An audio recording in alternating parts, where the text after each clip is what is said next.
Hello and welcome everyone to my YouTube channel Concepts Layered.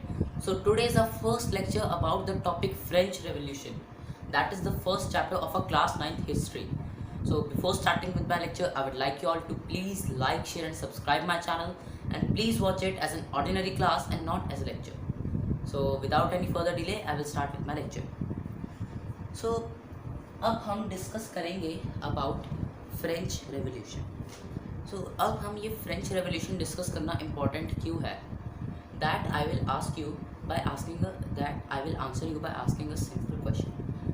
आपको क्या लगता है, what do you feel in the past, how many events would have occurred. आपको क्या लगता है कि पास्ट में इन द हिस्ट्री कितने इवेंट्स अकर हुए होंगे, कितने इवेंट्स हुए होंगे.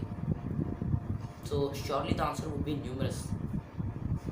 बहुत सारे इवेंट्स हुए होंगे, but we have to study only for 5 years. हमें सिर्फ 5 सालों के लिए हिस्ट्री स्टडी करनी है. That is compulsory. उसके आगे आपकी चॉइस होती है if you want to take और if you don't want to take. So 5 साल हिस्ट्री पढ़ना कंपल्सरी है. सो अब इन 5 सालों में हम जितने भी इवेंट्स हुए थे सबको हम नहीं पढ़ सकते. हम सिर्फ 5 सालों में जितने भी इवेंट्स हुए थे हिस्ट्री में सबको हम नहीं पढ़ सकते. सो अब हम क्या करेंगे, we will only read the important topics. जो भी इम्पॉर्टेंट इवेंट्स थे हम सिर्फ उन्हीं को पढ़ेंगे. और उनमें से एक बहुत ही ज़्यादा इम्पॉर्टेंट इवेंट था फ्रेंच रेवोल्यूशन. अब ये इवेंट इम्पॉर्टेंट क्यों था, क्योंकि जो आइडियाज़ थे लिबर्टी के, इक्वालिटी के और फ्रेटर्निटी के, इक्वालिटी, लिबर्टी और फ्रेटर्निटी, जो हमारे इंडियन कॉन्स्टिट्यूशन के अंदर भी मार्क्ड है, बहुत ही ज़्यादा अच्छे तरीके से हाईलाइटेड है हमारे इंडियन कॉन्स्टिट्यूशन में. लिबर्टी, इक्वालिटी एंड फ्रेटर्निटी, ये तीनों आइडियाज़ हमें फ्रेंच रेवोल्यूशन से आए थे. ओके, सो इसीलिए फ्रेंच रेवोल्यूशन हमारे लिए पढ़ना बहुत ज़्यादा ज़रूरी है. सो अब फ्रेंच रेवोल्यूशन हेडिंग देखकर आपको क्या पता चलता है कि हम इस चैप्टर में क्या पढ़ने वाले हैं. व्हाट डू यू फील कि what will we study in this chapter. French मतलब फ्रांस से रिलेटेड है कुछ. फ्रेंच मतलब कुछ ना कुछ तो ये फ्रांस से रिलेटेड है, जो फ्रांस के अंदर हुआ होगा. रेवोल्यूशन, अब रेवोल्यूशन क्या है. रेवोल्यूशन ये टर्म हमने 8th में भी पढ़ी थी, क्योंकि जो हमारी 8th की कंप्लीट हिस्ट्री थी वो इंडियन रेवोल्यूशन के ऊपर बेस्ड थी, इंडियन इंडिपेंडेंस के ऊपर. सो रेवोल्यूशन क्या होता है. Revolution is a reaction to some inevident policies of government of society. जो रेवोल्यूशन होता है वो एक सोसाइटल रिएक्शन होता है. जो सोसाइटी होती है वो रिएक्ट करती है कुछ ऐसे गवर्नमेंट के एक्ट से जो सोसाइटी के लिए बेनिफिशियल नहीं होते, सोसाइटी को हार्म करते हैं. सो इनको रेवोल्यूशन कहते हैं. अब काफ़ी बच्चे जो होते हैं वो रेवोल्यूशन और स्ट्राइक्स के अंदर कंफ्यूज जाते हैं कि रेवोल्यूशन और स्ट्राइक सेम है. काफ़ी बच्चे ऐसे कहते हैं, but no, they are not same. There is a very major difference. So basic difference revolution और स्ट्राइक्स में ये होता है कि जो स्ट्राइक्स होते हैं that are a reaction to a couple, एक या दो, ज़्यादा से ज़्यादा एक या दो जो गवर्नमेंट की पॉलिसीज़ होती हैं, जब उन पर सोसाइटी रिएक्ट करती है इमीडिएटली जब सोसाइटी गवर्नमेंट की एक या दो पॉलिसीज़ पर रिएक्ट करती है, और a group of society when reacts to a policy of a government immediately, then it is a strike. ये एक इमीडिएट रिएक्शन होता है, it's an immediate one. But जो रेवोल्यूशन होता है वो एक ग्रेजुअल रिएक्शन होता है, it is not an immediate one. Revolution तब होता है जब काफ़ी सालों से लोगों के अंदर गुस्सा भरा होता है गवर्नमेंट के खिलाफ, सोसाइटी के खिलाफ. देन पीपल रिवोल्ट, तब पीपल रिवोल्ट करते हैं. क्योंकि रिवोल्ट रोज़ नहीं होते हैं, they are very rare, but it is a very mass movement. Revolt जो होता है वो सालों का जो गुस्सा होता है, जब सालों से गुस्सा भरा होता है गवर्नमेंट के खिलाफ, सोसाइटी के खिलाफ, पॉलिसीज़ के खिलाफ, then it is called a revolt and it is a gradual process. Okay, फिर एक और डिफरेंस आता है स्ट्राइक्स और रिवोल्ट्स में कि जो स्ट्राइक्स होते हैं that are generally confined to a small number of people. Generally strikes के अंदर बहुत कम लोग पार्टिसिपेट करते हैं, but in a revolt there is generally a mass movement. बहुत ज़्यादा लोग पार्टिसिपेट करते हैं एक रिवोल्ट के अंदर। Then another basic difference that strikes, जब स्ट्राइक्स होती हैं it is a single reaction. मतलब पीपल मतलब जब एक स्ट्राइक होती है तब लोग सिर्फ एक या दो रिएक्शन देते हैं, जैसे हंगर स्ट्राइक हो गई, उन्होंने सड़क ब्लॉक कर ली, ऐसे सिर्फ एक या दो रिएक्शन होते हैं एक स्ट्राइक के अंदर। बट जब रिवोल्ट होता है तब एक सीरीज़ होती है पूरी रिएक्शंस की। मतलब जैसे पहले उन्होंने गवर्नमेंट बिल्डिंग्स तोड़ दी, उसके बाद उन्होंने अपना राजा को किल कर दिया, उसके बाद उन्होंने नया कॉन्स्टिट्यूशन बना लिया, ऐसे करके एक पूरी सीरीज़ होती है रेवोल्यूशन के अंदर। तब हम उसे रेवोल्यूशन कहते हैं जब एक पूरी सीरीज़ चलती है। Okay, so this was a basic difference between strikes और रेवोल्यूशन। नाउ अब हम आगे चलेंगे अपने चैप्टर के साथ। सो अब हमारे फ्रेंच रेवोल्यूशन के अंदर हमारे पास एक बहुत ही ज़्यादा इंपॉर्टेंट डेट आती है, that is 14 July. 14 July which year? 1789। 1789, 14 July 1789. It is a very significant date in the history of French Revolution. French revolution की हिस्ट्री में 14 जुलाई 1789 एक बहुत ही ज़्यादा इम्पॉर्टेंट डेट है। क्यों? क्योंकि इसी दिन पर जो इवेंट हुआ था, इस दिन जो इवेंट हुआ था, इसी से जो पूरी फ्रेंच रेवोल्यूशन की जो रिवोल्ट्स की सीरीज़ थी, जो फ्रेंच रेवोल्यूशन के रिवोल्ट्स की सीरीज़ थी, वो इस दिन के इवेंट के बाद ही स्टार्ट हुई थी। ओके, सो इस दिन क्या हुआ था वो अब हम स्टडी करेंगे। सो 14 जुलाई 1789 को जो सिटी ऑफ पेरिस थी, जो फ्रांस की जो कैपिटल है पेरिस, वो पूरे तहलके में थी। मतलब जो वहाँ पर लोग थे पेरिस में, सभी बड़े डरे हुए से थे। क्यों? क्योंकि वहाँ पर अफवाह फैली हुई थी कि जो राजा है वो आज सारी आर्मीज़ को कह देगा कि तुम सभी लोगों को मार दो। The king will order and open fire on the people. तो सभी लोग इस डर में थे कि आज जो राजा है वो हम सबको मार देगा।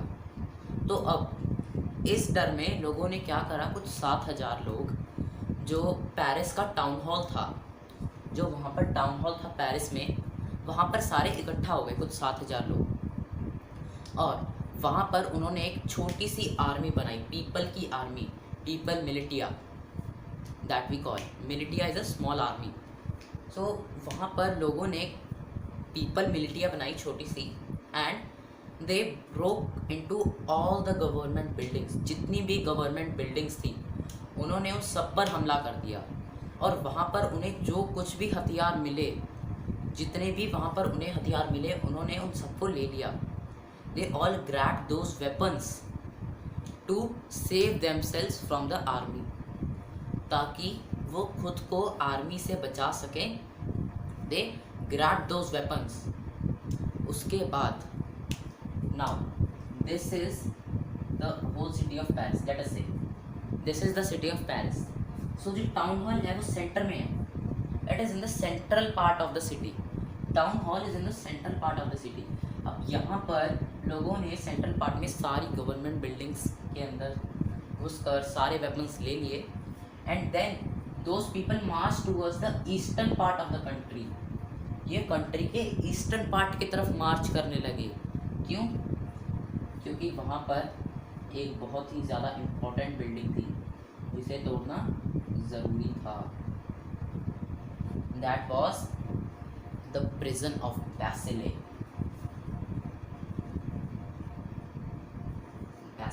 The prison of Bastille, BASTILLE, Bastille.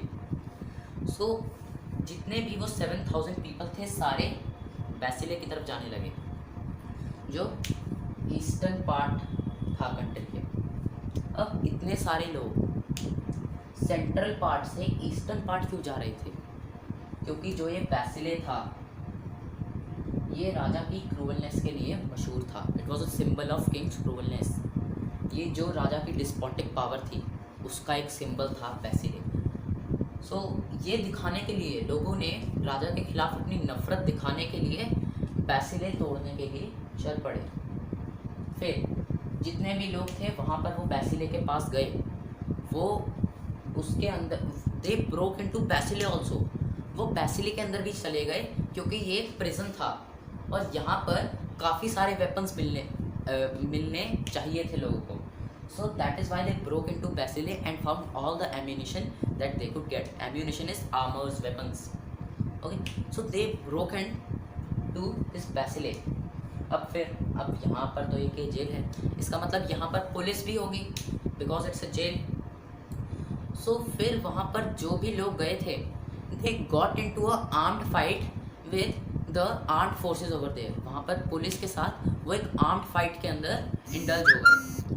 So that armed fight was a very long fight, वो मतलब काफ़ी देर चली थी वो फाइट। और उसके अंदर जो बैसिले का कमांडर था, जैसे एक जेल का कमांडर होता है वैसे ये बैसिले एक जेल था, तो फिर इसका एक कमांडर था, उन्होंने उसको मार दिया।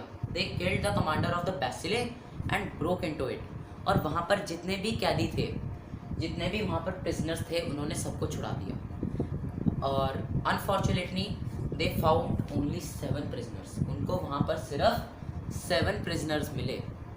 सो जितने भी प्रिजनर्स थे उन्होंने उन सबको छुड़ा दिया।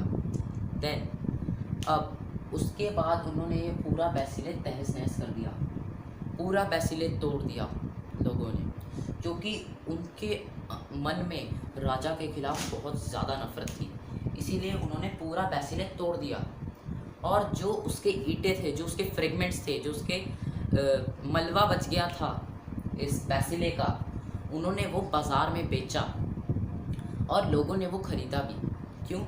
क्योंकि वो इसे एक याद के तौर पर रखना चाहते थे कि हमने ये जो बैसिले था, जो एक हमारे राजा की जो डिस्पोटिक पावर का एक सिंबल था, हमने उसको तोड़ा था। So to keep it as a memory they sold the fragments of this Bastille in the market. अब ये इतना बड़ा इवेंट हुआ, तब इसके बाद श्योर था कि कंट्री के अंदर राइट्स तो होने पक्के थे। क्योंकि आपको पता है, क्योंकि ये एक सिंपल सी चीज़ है जो हम डेली लाइफ में भी देखते हैं कि अगर कंट्री के एक पार्ट के अंदर कोई इतना बड़ा इवेंट हो जाता है तो फिर पूरी कंट्री के अंदर स्ट्राइक्स, राइट्स होने लग जाते हैं, है ना। सो इट इज़ ऑब्वियस कि पूरी कंट्री के अंदर राइट्स होंगे। और यहाँ पर भी वही हुआ। जो पेरिस का सेंट्रल पार्ट था और जो कंट्री साइड एरिया था, what is countryside area? Suburban area, not rural, not urban, suburban. तो जो सब अर्बन एरिया होता है सिटी के सेंट्रल पार्ट में पेरिस के, और जो उसका सब अर्बन एरिया था वहाँ पर राइट्स होने लगे, वहाँ पर बहुत सारे राइट्स हुए। और उनके पीछे एक मेन रीज़न था राइट्स का, जो सबसे मेन रीज़न था वहाँ के, वो था हाई प्राइसेस ऑफ ब्रेड। क्योंकि जो फ्रांस है वहाँ की जो स्टेपल डाइट थी वो थी ब्रेड। जैसे इंडिया की स्टेपल डाइट है चपाती और राइस, चपाती और राइस इंडिया की स्टेपल डाइट है, वैसे ही जो फ्रांस की स्टेपल डाइट थी वो है ब्रेड, और उसके प्राइसेस बहुत ज़्यादा हाई जा चुके थे। सो इसीलिए लोगों ने बहुत सारे राइट्स करे। और ये जो इवेंट था, it was the starting point of the series of revolts of the French revolution. यही वो दिन था जिस दिन से जो फ्रेंच रेवोल्यूशन की जो रिवोल्ट की सीरीज़ थी वो स्टार्ट हुई थी। That is why this event and this that is so much important in the history of French revolution. Okay, so now अब हमने ये तो जान लिया कि उस दिन क्या हुआ था, पर अब एक क्वेश्चन आता है कि लोगों के अंदर राजा के खिलाफ इतना गुस्सा, इतनी नफरत क्यों थी कि उन्होंने सारी गवर्नमेंट बिल्डिंग्स, पूरा एक जेल, इतना सब कुछ करा। तो इतनी नफरत क्यों भरी हुई थी लोगों के अंदर अपने राजा के खिलाफ? So that is a very big question that arises. So इसके लिए हमें फ्रांस की 18th सेंचुरी में, this is we are talking about the 18th century, तो हमें 18th सेंचुरी में फ्रांस की जो इकोनॉमिक और जो सोसाइटियल स्टेट थी उसके बारे में पढ़ना पड़ेगा टू नो अबाउट इट। क्योंकि एज वी नो कि रेवोल्यूशन जो होता है वो काफ़ी सालों से और काफ़ी सारे फैक्टर्स के ऊपर डिपेंडेंट होता है। So let us go on with it. So अब अब जो हमारी स्टोरी चलेगी वो फ्लैशबैक में चलेगी। अब हम थोड़ा फ्लैशबैक में पढ़ेंगे, क्योंकि अब ये इवेंट को समझने के लिए हमें इससे पहले के इवेंट समझने होंगे। So now we go back to flashback. So अब हम फ्लैशबैक में चलते हैं टू द ईयर 1774। अब हम चलते हैं 1774 ईयर में। अब जैसे इंडिया के अंदर गुप्ता डायनेस्टी, लोधी डायनेस्टी, ऐसे काफ़ी सारे डायनेस्टीज थे, वैसे ही फ्रांस के अंदर एक काफ़ी नोन डायनेस्टी थी, that was the Bourbon dynasty. Bourbon dynasty, not the biscuits that we eat, Bourbon biscuits. Bourbon dynasty थी वहाँ पर एक फ्रांस में। तो 1774 में इस बर्बन डायनेस्टी का एक जो प्रिंस था, that was Louis 16। Always we write the, जो भी किसी भी राजा के आगे जो नंबर्स होते हैं उनको हम रोमन में लिखते हैं। ओके, सो लुइस 16 जो इस बर्बन फैमिली का एक प्रिंस था, वो 1774 में राजा बना दिया फ्रांस का। उसको 1774 में फ्रांस का राजा बना दिया गया। तब जो ये हमारा लुइस 16 था, ये 20 साल का था। He was of 20 years and he was married to the princess of Austria. Austria is also a country in Europe only. So Louis 16 was married to the princess of Austria, Marie Antoinette. So Louis 16 was married to the princess of Austria, that was Marie Antoinette. So अब जब Louis 16 राजा बना, तब उसने देखा कि जो शाही खजाना था, जो रॉयल ट्रेजर होता है, वो पूरा खाली पड़ा था। अब इतना बड़ी कंट्री फ्रांस, अब इसका रॉयल ट्रेजर खाली था, क्यों था? ऐसे ही किसी कंट्री का रॉयल ट्रेजर खाली नहीं होता है, there are always some reasons. So इसके पीछे 2-3 रीजंस थे। अब वो क्या थे कि फ्रांस स्टार्टिंग से ही काफ़ी सारे वॉर्स के अंदर इंडल्ज था।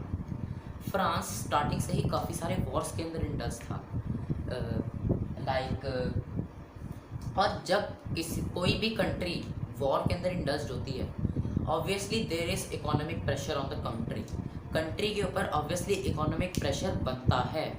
क्यों? क्योंकि आर्मी मेंटेन करनी होती है, फिर कंट्री साइड के अंदर प्राइसेस होते हैं, देन वेपन्स, द क्रेमेशंस, इन सब के ऊपर बहुत ज़्यादा पैसे खर्च होते हैं। सो country has an economic pressure in the Wars.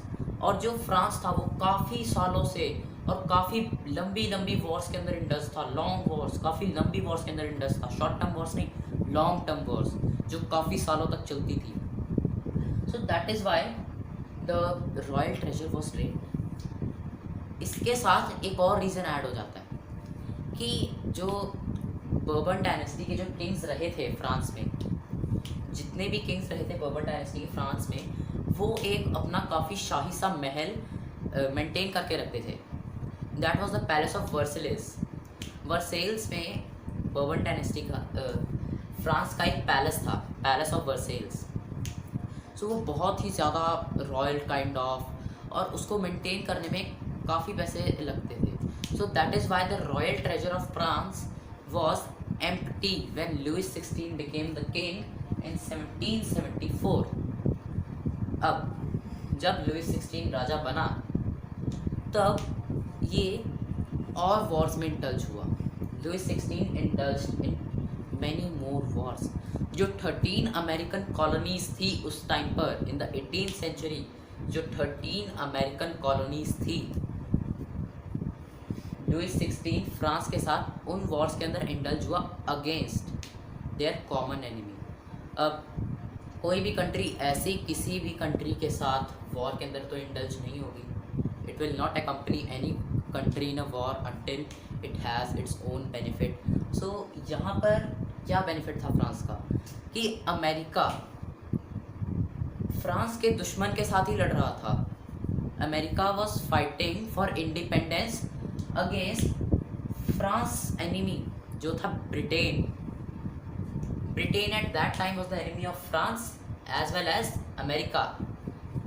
सो इसीलिए Louis 16 American war of independence that you would have heard, American wars of independence, उसके अंदर हेल्प कर रहा था 13 अमेरिकन कॉलोनीज की against their war, in their war against Britain. So अब उन Wars की वजह से और ज़्यादा पैसे ड्रेन होने लगे. सो अब पहले से ही जो फ्रांस था उसके ऊपर 2 बिलियन लीवर से भी ज़्यादा का डेब्ट था. लीवर्स क्या है? Livres was then currency of France. France की जो तब करेंसी हुआ करती थी दैट वाज लीवर्स, बट वो 1794 के अंदर डिमोलिश कर दी गई थी, उसकी जगह नई करेंसी आई थी. So plus 2 billion levers, 2 billion levers से भी ज़्यादा का पहले से ही डेब्ट था फ्रांस पर. 2 बिलियन लीवर से ज़्यादा का पहले से ही डेब्ट था फ्रांस पर. और अब लुइस 16 की इस अमेरिकन वॉर ऑफ इंडिपेंडेंस की वजह से 1 बिलियन लीवर और ऐड हो गया. 1 बिलियन लीवर्स और ऐड हो गए. सो वो टोटल हो गए 3 बिलियन लीवर से ज़्यादा. सो 3 बिलियन लीवर से ज़्यादा का डेब्ट आ चुका था फ्रांस पर.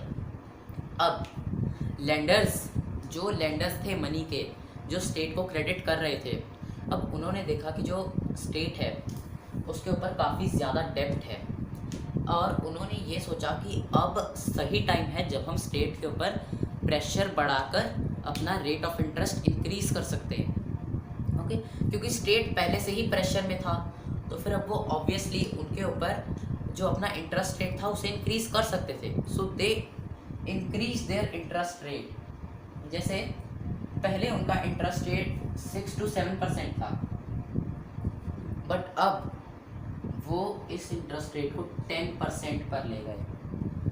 Now they took the interest rate to 10%. उन्होंने देखा कि अच्छा मौका है, सो हम भी थोड़ा फ़ायदा उठा लेते हैं. So they took the interest rate to 10%. So अब जो फ्रेंच गवर्नमेंट थी उसके ऊपर काफ़ी इकोनॉमिक लोड आ चुका था. It had very much economic pressure, बहुत ज़्यादा इकोनॉमिक प्रेशर बढ़ चुका था. दैट इज़ वाई जो टैक्सेस से जो गवर्नमेंट के पास मनी इकट्ठा होती थी उसका ज़्यादा से ज़्यादा वो अपनी डेब्ट क्लियर करने के लिए यूज़ करते थे. Like the government use about 70 to 60% of their, जो भी गवर्नमेंट के पास टैक्स आता था उसका वो 60 to 70% यूज़ करते थे अपनी डेब्ट क्लियर करने के लिए. और इसकी वजह से जो कंट्री की डेवलपमेंट थी वो बहुत ज़्यादा स्लो हो चुकी थी. That became very much slow. So अब ये इतने से भी इनका काम नहीं चला कि वो अपनी टैक्स का इतना ज़्यादा परसेंट उसमें इन्वेस्ट करें, इससे भी उनका काम नहीं बना. तो अब उन्होंने एक और मेथड अप्लाई करा कि उन्होंने टैक्स के रेट बढ़ा दिए. They increase the rate of tax. उन्होंने टैक्स के रेट बढ़ा दिए जिसकी वजह से उनके पास ज़्यादा पैसे आने लगे. सो दे इंक्रीज टैक्सेस, बट इससे भी कुछ खास फर्क नहीं आया. This also could not help them in their economic pressure. इससे भी कुछ खास फर्क नहीं हुआ.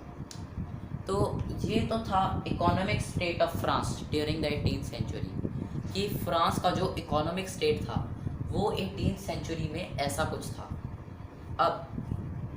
अब हम बात करेंगे फ्रांस के सोशल स्टेट की, सोसाइटल स्टेट. इस फ्रांस की जो सोसाइटी थी वो कैसी थी उस टाइम पर, because the societal state of France also played a major role in the revolution. क्योंकि रेवोल्यूशन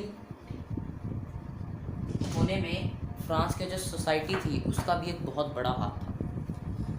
सो उस टाइम पर जो फ्रेंच सोसाइटी थी वो फ्यूडल सिस्टम के ऊपर अरेंज थी. फ्यूडल सिस्टम एक सिस्टम था मेडिवियल यूरोपियन कंट्रीज़ का.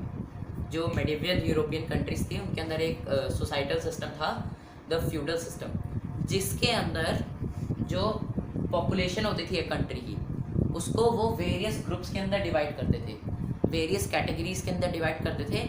किस बेसिस पर? On the basis of what work they did, जो वो काम करते थे उसके बेसिस पर उन्हें डिवाइड करा जाता था इन वेरियस कैटेगरीज। अब उन कैटेगरी के अंदर भी एक रूल होता था कि जो किंग होता था वो सबसे टॉप की कैटेगरी में होता था, जो उस कंट्री का किंग होता था वो सबसे टॉप की कैटेगरी में होता था, और उसके हाथ में सारी पावर्स होती थी, all the powers. The monarch had the absolute power, जिसे हम बोलते हैं absolute power of the monarch. So जो किंग था उसके पास सारी की सारी पावर्स थी, और जो वर्कर्स थे उनको सबसे नीचे की कैटेगरी में रखा जाता था, जो सारा काम करते थे। और जो ये सिस्टम था फ्रेंच सोसाइटी का बिफोर 1789 ईयर से पहले, जो ये फ्रेंच सोसाइटी का सोसाइटियल सिस्टम था, इसे हम कहते हैं ओल्ड रेजीम। अब जब भी हम फ्रेंच सोसाइटी के इस सिस्टम को, सोसाइटियल सिस्टम को रेफर करेंगे, we will not again and again say कि वो वाला सिस्टम, वो वाला system. We will only call it with the term known as old regime. It's not regime, it's regime, old regime. इस term को हम रेफर करेंगे, ये टर्म बोलेंगे हम for referring the societal system of France before 1789, क्योंकि 1789 में France का एक नया कॉन्स्टिट्यूशन ड्राफ्ट हुआ था जिसके अंदर पूरी सोसाइटी का नज़रिया चेंज हो गया था। सो अब ये सिस्टम फ्रांस में कैसे डिवाइडेड था? सो अब हम वो पढ़ते हैं कि फ्रांस के अंदर ये सिस्टम कैसे था, कौन कौन सी कैटेगरीज थी, उनके अंदर कौन कौन से लोग आते थे। So now we will study about that. So France के अंदर जो लोग थे उन्हें 3 एस्टेट्स में डिवाइड करा गया था, 3 estates. So first estate, second estate and the third estate.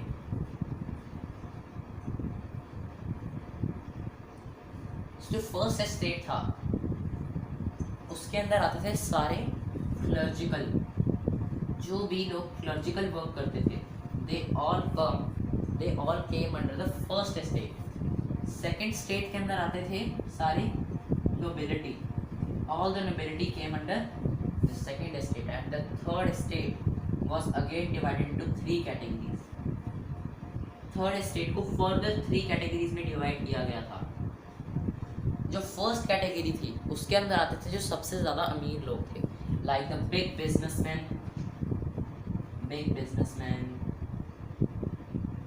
The merchants, ये सब जो अमीर लोग थे ये सारे आते थे फर्स्ट कैटेगरी में, फर्स्ट स्टेट के। सेकेंड कैटेगरी में आते थे peasants and the artisans also came in the second category. फिर जो थर्ड कैटेगरी थी उसके अंदर आते थे स्मॉल पीजेंट्स, जो छोटे पीजेंट्स थे, जो गरीब पीजेंट्स थे, द लैंडलेस लेबरर्स, जिनके पास कोई लैंड नहीं थी वो लेबरर्स, एंड द सर्वेंट्स, जो नौकर होते थे, they all came under the third category of the third state. So this was how the society was divided in the old regime. जो old regime के अंदर society इस तरह से divided. So what is clergy? So you would have a question, what was clergy? So clergy होता था जो भी लोग church के अंदर special occasions वगैरह organize करते थे. So the people related to church. So clergy होता था church से related जो people होते थे. Nobility was the government people, like जो गवर्नमेंट ऑफिस के अंदर वर्क करते थे, they all came under the nobility, जो किंग के लिए काम करते थे और जो गवर्नमेंट ऑफिस में काम करते थे, they all came under the nobility. And the third state was the rest of the population. अब इसके अंदर एक बहुत बड़ा सरकाज़म था कि जो पॉपुलेशन थी, जो फ्रांस की टोटल पॉपुलेशन थी, उसका 90% people of France were peasants. 90% of the population of France were peasants. पर फिर भी उनमें से सिर्फ कुछ लोगों के पास ही लैंड थी, आधे से ज़्यादा peasants लैंडलेस थे।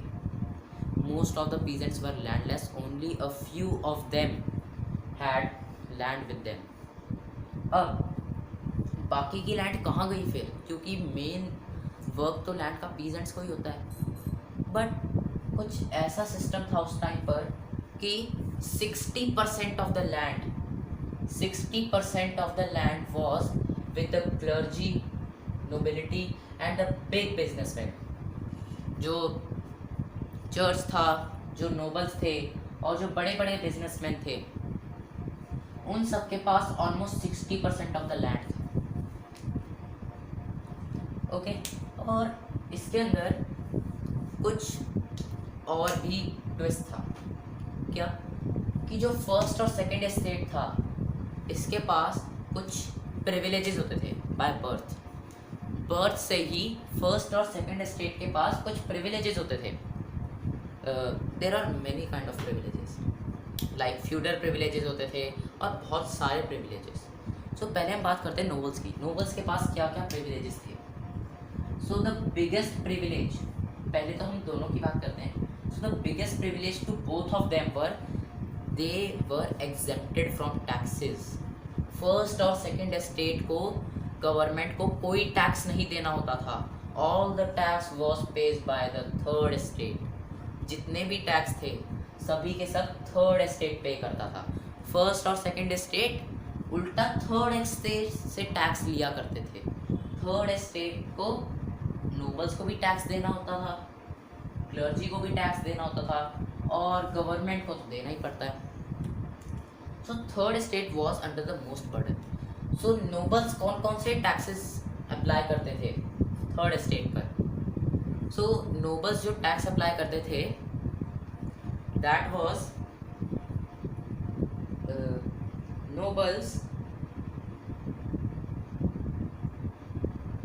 Nobles enjoyed the feudal privileges. जो नोबल्स थे दे एंजॉयड द फ्यूडल प्रिविलेजेस। सो जो नोबल्स होते थे वो क्या करते थे, वो पीजेंट से फ्यूडल ड्यूज लेते थे। पीजेंट से, जो बिग बिजनेसमैन, मर्चेंट्स वगैरह ये सब थे, these were exempted from this feudal dues. जो ये बिग बिजनेसमैन, मर्चेंट्स, ये इन सबको फ्यूडल ड्यूज नहीं देने होते थे, दे were exempted from it. But जो पीजेंट्स, जो सेकेंड और थर्ड कैटेगरी थी, they all had to pay feudal dues to the nobility। feudal dues मतलब जो feudal system के हिसाब से जो dues थे उन्हें nobility को देने होते थे। और nobility के पास एक और right था कि वो peasants को कभी भी किसी भी काम के लिए बोल सकते थे। जो peasants थे वो एक तरह से nobles के गुलाम थे। nobles कभी भी कह सकते थे कि वहाँ पर जैसे कंट्री के किसी पार्ट में एक सड़क, लाइक कोई बड़ा प्रोजेक्ट चल रहा है, PWD प्रोजेक्ट चल रहा है, कोई रोड्स वगैरह से रिलेटेड, और वहाँ पर लेबर की कमी पड़ रही है, तो नोबल्स पीजेंट्स को कह सकते थे कि तुम वहाँ पर जाकर काम करो, गो देयर एंड वर्क, और पीजेंट्स उन्हें मना नहीं कर सकते थे। जो मना करता था he was punished, he was tried in the court and punished, से पनिश किया जाता था।